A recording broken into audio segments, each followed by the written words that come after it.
You've heard my predictions. You've heard experts' predictions. You've heard Michael and Anthony's last week. Now it's time. What does AI predict Clemson University is going to do this football season?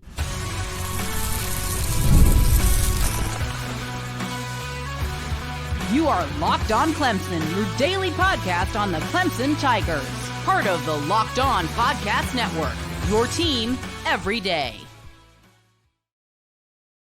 What is up, everyone? Welcome to another episode of the Locked On Clemson podcast. I'm your host, John Bivens. You can follow us over on X at I am John Bivens. Thanks for making Locked On Clemson your first listen every day. We are free and available wherever you get your podcast at and over on YouTube. We are a part of the Locked On Podcast Network, your team every day.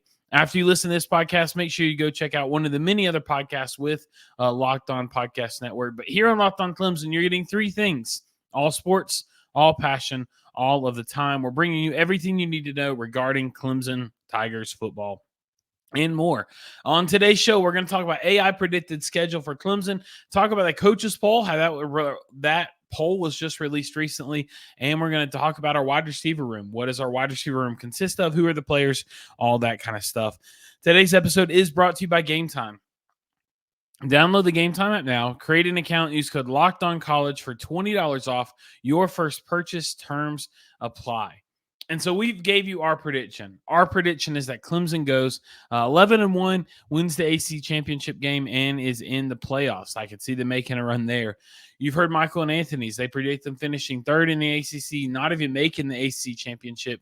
If they're finishing third, I highly doubt that they make the playoffs. That I don't see a world where that consists of. They both had Florida State and NC State finishing first. But you've heard ours. You've heard theirs. If you've been on ESPN, you've heard ESPN's. You've heard analytics. You've heard other podcasts. You've heard other things. You've seen all different kinds of ratings and predictions for Clemson Tigers and their season this year. Now it's time to go through. We decided AI is taking over. I mean, there is AI everything. You can literally have full-on conversations and video call an AI out there. AI is everywhere. So we decided, how fun would it be? How cool would it be if we just hopped on Chat GPT, had a conversation. It was like, look, here's the schedule for Clemson football this year. Do some research on Google and predict the games, the outcomes for Clemson University this year, this football season. And they did it. After they did that, I was like, all right, now predict, if that's the case, who do you see them playing the ACC championship? What's the outcome? They predicted it. Then I had them predict, okay, if that's the case, how far do you see them going in the semi or in the playoffs? Or do you see them making the playoffs? And so we went through and we had the AI simulate the entire season and how far they have Clemson going this season. And so here's their predictions. They start off with Georgia at a neutral site in Atlanta. They have us playing Georgia and losing that game 27-24. It gives a little explanation and talks about how Georgia, the reason they expect Georgia to win is just firepower. I say they, but the reason that AI is saying it, firepower that Georgia has, just how talented of a roster they have. They have it as a very close game, saying Clemson's not going to get a blown out, just a 3-point loss by a field goal. But losing that game week 1. Then our second game is against App State. That game is honestly, I think that's a trap game. I think we're so focused on Georgia before it, NC State after. You got to focus on the App State game because they're a good team. They can easily pull an upset. But Dabo's good on coaching that, and AI agrees. They have us winning that game 38-14. Following that up, we go to Raleigh and play NC State. And that's a game that a lot of people have circled as the surprise loss, where a lot of people aren't considering us losing that game. But this one, they have us winning. They have us winning 31-20 in a game. Good firepower. They say that that's going to be Cade Klubnik's truly come-out game. That's what the AI says.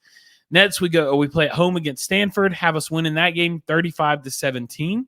The next week, they have us losing our second game at Florida State. They have us losing that game by more than we lost to Georgia, if this is correct, losing that one 28-24. Says that those tough matchups, they result in close losses, but that's what they expect. After that, they have us going on a really good win streak with 7 straight games, having us win against Wake Forest 34-21, win against Virginia 37-20, win against Louisville 31-24, Virginia Tech 28-17, Pittsburgh 30-21, the Citadel 45-10, and South Carolina 27-20. And so just to recap, they have us losing 2 close games, hard-fought games against Georgia and Florida State by 7 points combined in those losses. Our closest victory, they're calling it to be that we're not going to have another game by less than 7-point victory. Have a couple 7-point victory wins against that Wake Forest team, winning that by 7 points, winning Louisville by 7, and we went in by South Carolina by 7. So they've got us projected pretty much comfortably winning the rest of the season, for going 10-2, losing to Georgia and Florida State. And so then we said, all right, take that same schedule, dive into the AC championship. Do you see us winning that? What do you see there? And so I'm just going to read it happening. What happens here? This is the response they gave us. It says, given a 10-2 record with the losses to Georgia and Florida State, Clemson would likely remain a strong contender for the AC championship. However, the outcome would depend on their performance within the conference results on the AC team. If Clemson wins the rest of the conference games, they have a great chance to reach ACC game. Assuming Clemson wins the AC championship, they would, or assuming they make it to the ACC championship game, they would face FSU. If Clemson wins the ACC, and then it goes through and it gives predictions. It talks about how Clemson's strengths, Florida State's strength, and then the prediction has Clemson's strengths being their defense, traditionally strong, capable of making crucial stops. Quarterback play says that Cade Klubnik's going to have a great game against Florida State in the AC championship game, but a great game overall this year. Says their quarterbacks are going to perform well and exploit the weaknesses in that FSU defense. And then, of course, it highlights Dabo Swinney and his experience in the big games. Talks about Florida State's strengths, how they have a high-powered offense capable of scoring. They have a lot of playmakers with skilled players who can change the game's momentum. And then talk about how they have that previous victory in the regular season against Clemson to lean on too. So their prediction, though, it is a close game, final score of 28-27, predicting that Clemson wins the ACC championship this year. And I made sure I did this on a brand new chat. It does not know I'm a Clemson fan. It doesn't know any of that. Obviously, it's AI. Only thing is, I literally started off this chat, predict Clemson 24 record. So I didn't lead it to any answers or anything like that. I said, if that's the case, how far in the 12-team playoffs would you expect Clemson to go? And again, I'll read what it says. It says, if Clemson wins the ACC championship and it secures a spot in a 12-team college football playoff, their performance would depend on various factors, such as matchups, injuries, and game day execution. Here's a speculative prediction of how far they'll go. Has in the first round, likely a lower seed at-large team or a Group 5 champion. Prediction is win. Clemson's talent and experience should help them advance past the first round, especially if they face a relatively weaker opponent. Should not be much of a challenge. Perfect. So we make it to the quarterfinals. Then it has them coming in quarterfinals. The opponent, potentially a higher seeded team, like a conference champion from the Big Ten, SEC, or Pac-12. Prediction, it said Pac-12, which is a little, obviously, there is no more Pac-12. I think it meant Big 12. But prediction, tough game. Clemson could face a team like Ohio State, Alabama, USC, or Georgia. This would be a challenging matchup, but Clemson has the capability if they win, if they play their best game. Prediction is Clemson wins a close game. So it has Clemson advancing to the semifinals. And the semifinals are here. And they have their opponent likely one of the top 4 teams. Then it mentions Georgia again, or Michigan, or Oregon, another top 4 teams. Prediction, difficult to advance. While Clemson is strong, these teams might have an edge in terms of talent and depth. If Clemson reaches the semifinals, they would need an exceptional performance to advance to the championship game. The prediction is a loss for the Tigers. So AI season, they predicted them to go 10-2. Overall, and this is, I'm going to read this again, summary of their expectations for the playoffs. The expected progression reaching the semifinals is a reasonable expectation. It says so it's reasonable to expect Clemson in the semifinals. Winning the first round of quarterfinals would demonstrate Clemson's strength and capability to compete at the highest level. The roadblock will be the semifinals. Facing the top-seeded teams, toughest challenge and advancing beyond this point require near-perfect execution and perhaps some favorable matchups. In summary, Clemson could realistically reach the semifinals of the 12-team playoff with a chance to go further if they perform exceptionally well. AI is high on Clemson. Mark it down. I don't care what anybody else has to say. AI is going to make it. Clemson's making it far. But yeah, overall, in summary, AI predicted that Clemson would go 10-2, close loss to Georgia, close loss to Florida State, but then beat Florida State in the ACC championship game to win that, and then make it to the semifinals where they lose a tough game to a top 4 team in the semifinals. That's exciting. That's a great way to be. That's exciting to happen. So that is what AI thinks of the Clemson Tigers this year. Now let's take a quick break. And after the break, where do the coaches rank Clemson? What's the coaches poll say? What do the coaches of college universities have to say about Clemson? We'll talk about that more in just a second.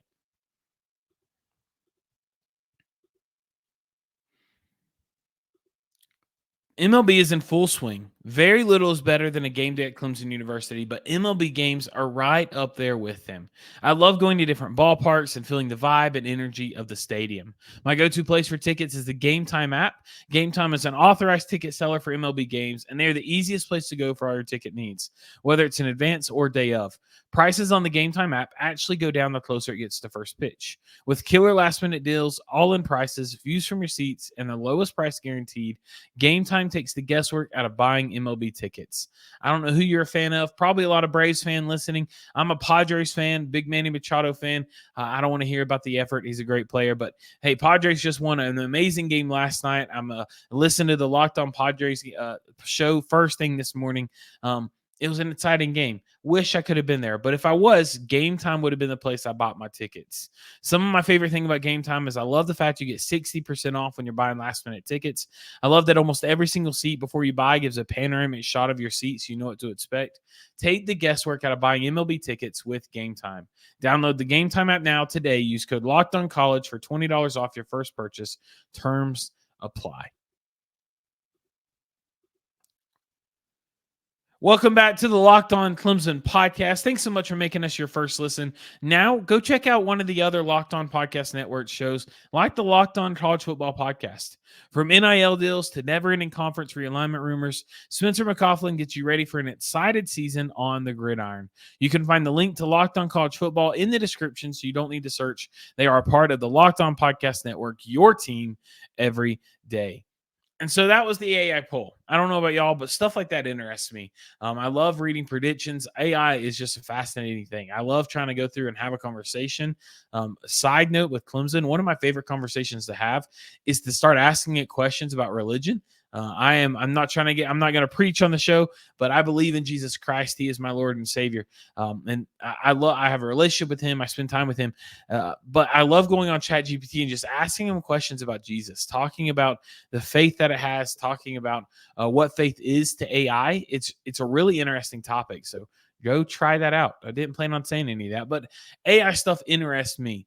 Another thing that really interests me, if you couldn't tell by the show, is I love lists. I love rankings, drafting things. I'm a big fan of like the TikTok trends where it's two people going through drafting, like, oh, let's draft the top 5 characters in a Marvel. Let's draft the top 5 running backs in the ACC. You know, I love that kind of atmosphere, that kind of vibe. And so one thing that I get really excited about is the initial coaches poll in the college football. Every week, USA Today partners with LBM to release a coaches poll where they get coaches that are randomly selected throughout the whole country to come together and vote on the top 25 in their order, and they average those out. Some of the coaches that vote for them are Tim Beck from Coastal Carolina.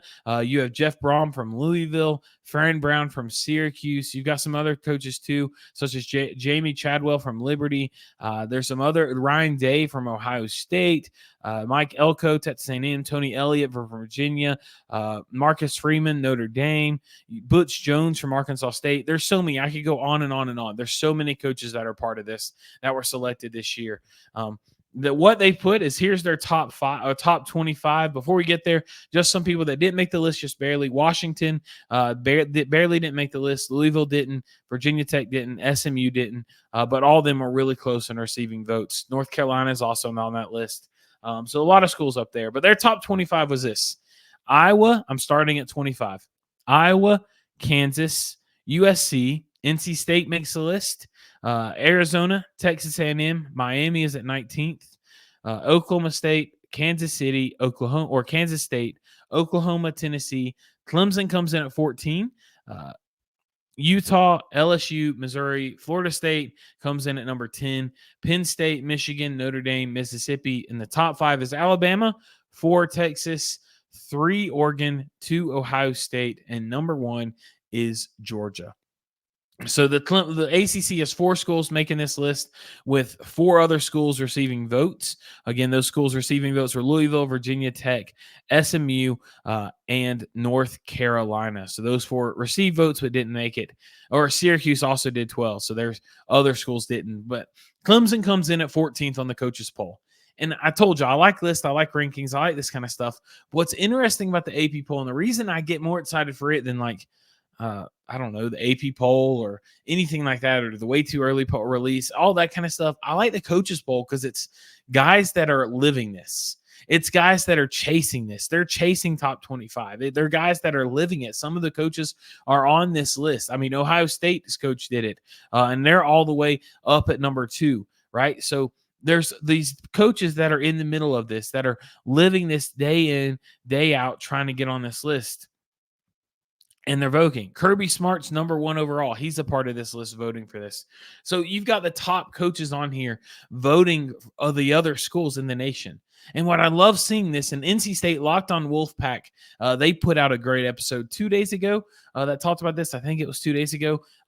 And they talked about this, and it was a great point. I 100% agree. Is that it's interesting I like seeing how the coaches are noticing other things. Coaches are noticing, obviously, Clemson. Every program head coach in the FBS knows about Clemson. They know about Dabo Swinney. They know about the success. But I like seeing where they put us at. I like seeing that they put us at 14th right now. The overall, we received 657 votes to be in this poll. That was the 14th most. That's why we're in 14th place. But I love seeing that fact. I love seeing that the coaches all over the country, the people living this, the people that are in the middle of this battle, in the middle of the struggle, knowing what's going on, knowing where the teams are at, scouting them, focusing on them, they see where they're at, and they put Clemson at 14. And I think some of the things they're focusing on, they're probably focusing on like Cade Klubnik. Last year, this great prospect who was first sophomore year, is his first year starting, and he kind of disappoints. Led us to a 4-4 start, which we haven't done in so long. But then he led us to a 5-game win streak, including that bowl game win against Kentucky with an electric fourth quarter. I love seeing the coaches that are paying attention to that.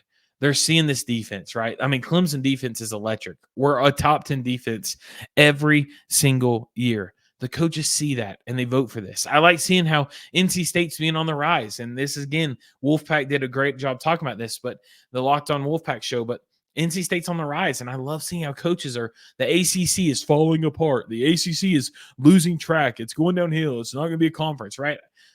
Obviously not. Coaches are seeing them. They're seeing what's happening in the ACC. They're seeing these coaches. They're seeing the people that they compete with, and then they're going and voting on it. So I love seeing that. It's exciting. Clemson coming in at 14th. This list is it's very similar to a lot of other lists that we've seen, such as the college football one. AP polls probably going to be similar. We'll see that in the next couple of weeks.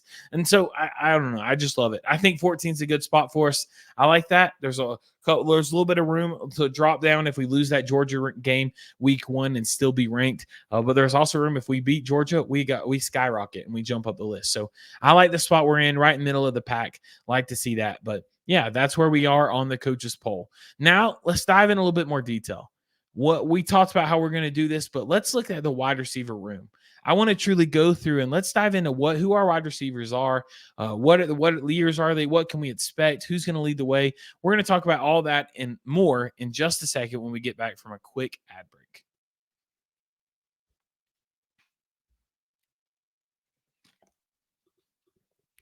Welcome back to the Locked On Clemson podcast. Hey, thanks so much for joining us. We appreciate everything, all of you for joining us today. Before we jump into that, make sure you join our Locked On Insider or our Locked On Clemson Insider program. What that is if you're wanting more, dive deeper into the podcast. If you're wanting to join more of our community, we talked about doing a Discord. We are not going to launch a Discord. Instead, we're going to do this because what this insider does is it gives you everything Discord would have, but much more. It gives you a way to send us one-on-one messages. If you want to just send us a message about a game, if you're in the middle of watching Clemson game, that Georgia game, and Wade Woodaz comes down, picks it off, makes a great pick, and returns it, send me a message. Let's talk about it. Let's walk through it. We can communicate 1v1 and receive those messages. You can also send in questions and comments. You never know. Your questions might make it onto the show as you're walking through this. Last week, we did a fun series where we answered just goofy questions. We send us goofy questions. I'd love to answer some of them. We can do that. You also receive bonus videos. We're going to put out bonus videos of like game recaps, of film studies, of answering people's questions with mailbag episodes. So we're going to be doing all that and so much more, only available through our Locked On Clemson Insiders. Make sure you join that. You can do that by texting Clemson to 864-252-1907. But with that being said, let's jump back into it. This is a great time to be a Clemson fan. Last year, one of our biggest problems was our passing game, right? Cade Klubnik made mistakes. Our wide receivers kind of let him down a little bit. Let's go through and let's talk about who these wide receivers are, all right? So first, we're going to start with Adam Randall. Adam Randall's a junior. He's been at Clemson both his freshman and sophomore year. He got to see the field a good amount. In his freshman year, he played 12 games, started one game, had 10 receptions for 128 yards. Last year, his sophomore year, I think he was really supposed to be the guy. Like, he was supposed to come out and lead us. Him and Bo Collins were supposed to be the guys for us. He ended up going 13 games. He started 5 of those, 22 receptions, 250 yards. He has not had a touchdown with Clemson. That sounds very hard to believe because Adam Randall is a name that all Clemson fans know. He's had a couple of big moments, but yeah, he has not had a touchdown with Clemson. This year, I think we'll see a little bit more production of him. I think he's going to start at the beginning of the season. I don't think he'll be our starter later on into the year. I think it'll be replaced by freshmen, other people like that. Next up, we got Antonio Williams. He is a redshirt sophomore. He's a little bit less experienced at Clemson. But he, again, freshman year was 22-21. That was a big year for him. He came freshman year, 14 games he appeared in. 10 of those he started, or that was rushing games. But, yeah, 14 games he played for us. 10 of those he started. He had 56 receptions for over 600 yards, 4 touchdowns. Last year was his redshirt year. He only played in 5 games. He started 4 of those, had an injury last year. But he had 22 receptions for 220 yards, 2 touchdowns. I think he'll have more production. I think he's going to be one. Randall, I think, will draw a drip off, like we said. Antonio Williams, I think he's going to be consistently up there near the top for that. Next, we have Tyler Brown. Tyler Brown had an excellent year last year. I think he'll move into that RB or wide receiver 1 role, but more of a slot role. He's a little bit smaller. He's only 5'11", but I think he'll be consistently on the field for us for sure. Last year was his only year with us, and his freshman year, 13 games he appeared in. 9 of those he started. He pulled in over 50 receptions at 52, 531 yards for 4 touchdowns. He averaged 40 yards per game, 10 yards per catch. He had a great year. I think he'll be a player. Like I said, he's going to be consistent. He'll be that RB1 role before the end of the year, or running back, wide receiver 1 role before the end of the year. Obviously, I don't think he's going to be our wide out every single, but he's going to be that consistent. Think of like Hunter Renfrow, that consistently on the field, always a presence. Next, you got Troy Stellato. He's a player. He's just got this swagger about him. I don't know. When you look at him, you look at his picture, you see him on the field. He's just got this swagger about him. It's really fun to watch. But I think he's going to have a good year. I think, honestly, he's going to have a better year than what people expect, than what people are expecting of him. But I think we could see some success from him this year. He is a redshirt junior. He came into Clemson out of Florida, Fort Lauderdale area. He came in, and overall his stats aren't the greatest. He didn't play 22 and 23 for us. He didn't play at all that year. That's his redshirt year. But 21-22, he appeared in 2 games, 2 receptions, 15 yards. Last year was more of his coming out year. 12 games he appeared in. He started in 6 of those, 38 receptions for 320 yards, 1 touchdown. Only averaged like 26 yards per game. So I think he's a good role player. Honestly, I think his role on the team is going to be he's going to be doing everything he can to get us to a point where a freshman can truly come in and take over. Next up, you got Bryant Wesco. We've talked about him a lot. This guy is someone that Dabo Swinney, we talked about yesterday's episode. He can start right now. He's a freshman, 6'2", 170. Needs to put on a little bit more weight, but he is a consensus top 35 player nationally when he came in. 5-star prospect. I think he's going to come in. He joined the program in January, came in a little early, so I think he's going to be great for us. I think he will eventually get into that wide receiver 3 role for us this year. Going forward, though, he's going to be a player that makes huge impact for Clemson for sure. Next, we have another freshman with TJ Moore.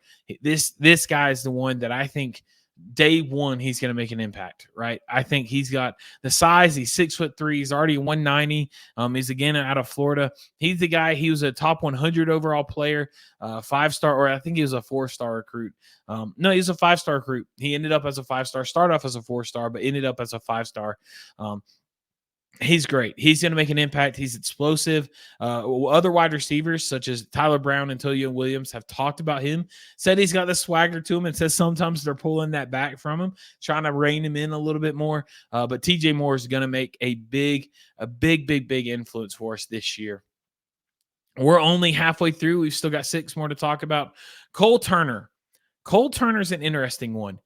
He was released. They recently put out a list of the top comeback players, a list of potential comeback players in the nation. And Cole Turner made that list. He was made it on the list for a potential comeback player of the year this year. That would be very surprising. I would be extremely surprised if he did make it on that comeback, if he was the comeback player of the year, solely because there's so much talent ahead of him. I'm not discrediting him at all. He's a redshirt sophomore. He's 6'1", 185. He has potential to play great, but there's so much talent ahead of him. I don't know if he's going to get to see the field enough to do that. He's only appeared in 5 games total for Clemson in 2 years. Started 2 of those. Only has 11 receptions in his career for 189 yards. He's another one, does not have a touchdown. So the fact that they're calling him comeback player of the year, I don't see it because he was never here, if that makes sense. Comeback player feels like someone that's great, drops off, and then comes back up. He was never there, right? Like, he can't be comeback. He might be like most improved, but they don't give that award out. So I don't see him releasing that. But no disrespect to him. I think he's a great ball player. But yeah, I just don't see him there. Next up, a player that we're probably getting into players that a lot of us haven't heard of. The Nets is Ronan Hannafin. He is a sophomore out of Massachusetts, 6'3". He's a bigger guy, 6'3", 210 pounds. He doesn't have a lot of playing time. And last year he played in 11 games, but he didn't have 1 reception, didn't have 1 yard, or didn't have 1 catch, didn't have 1 touchdown. Obviously, didn't really do a lot. But he played for 12 games, or he's listed at playing for 12 games. Next up is we have Mason Kelly. He is a wide receiver, but he also plays a little bit of cornerback. They kind of play him in his utility role. He is a redshirt freshman. He didn't play last year in the wide receiver role, or he didn't play last year in the wide receiver role, so he doesn't have a catch. Defense, he played a little bit more. Kickoffs, he played some. He did return 2 kicks last year, one of them for 14 yards. The other was a touchback. So we'll see how he goes. I don't see him getting the field much at all. The rest of these players are very much players. They're not going to see the field a lot. You've got Hampton Earl, who's a graduate transfer or a graduate student. You've got Noble Johnson, who's a redshirt freshman. And then you got none other than Clay Sweeney dropping up, the last wide receiver on the depth chart, redshirt sophomore, our 4th-string slot role. So we've seen him on the field a little bit more, right, because he's Dabo's son. I hate to say that, but that's the case. He's from Daniel High School, right inside Clemson there. He's a redshirt sophomore, so he's entering his 4th year with Clemson right now. Overall, he's seen the field a couple times. Last year, he had his only catch from Clemson for 1 reception for 24 yards. So he's averaging 1.8 yards per game last year. But yeah, overall, he'll continue being he'll hold the ball right. He'll hold the ball with his field goal kicks, that kind of stuff. But that's our wide receiver room. A lot of talent, a lot of high-profile players. I think there's going to be, honestly, I think week 1 against Georgia and week 12, or last game of the season, game number 12 against South Carolina, a very, very, very different wide receiver look. I think we'll start off with the Adam Randall, Antonio Williams, Tyler Brown.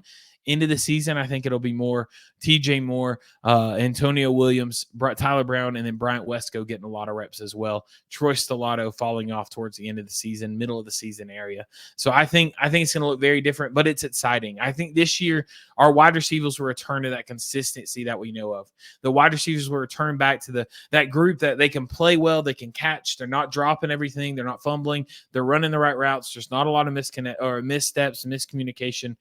I'm excited. Be excited about this wide receiver room because it's going to be really, really good. But with all that being said, that is going to wrap up this edition of the Locked On Clemson podcast. Thanks so much for making us your first listen. Again, go check out Locked On College Football Podcast. Spencer has a great show over there. You can find all that in the notes down below. But make sure you join that insider program. Text Clemson at 864-252-1907. We would love to know your thoughts and feedback on today's show. We'd love to hear what you have to say about what we talked about. If you haven't, make sure you are subscribed to this podcast wherever you get your podcast at and over on YouTube. That way, every day we can be your first listen here on the Locked On Clemson podcast. Make sure to check out other podcasts from Locked On Podcast Network, where it is your team every day. But we can't wait to see you on tomorrow's episode as we continue getting ready for kickoff. Until then, you keep that Tiger pride alive and roaring. And as always, go Tigers.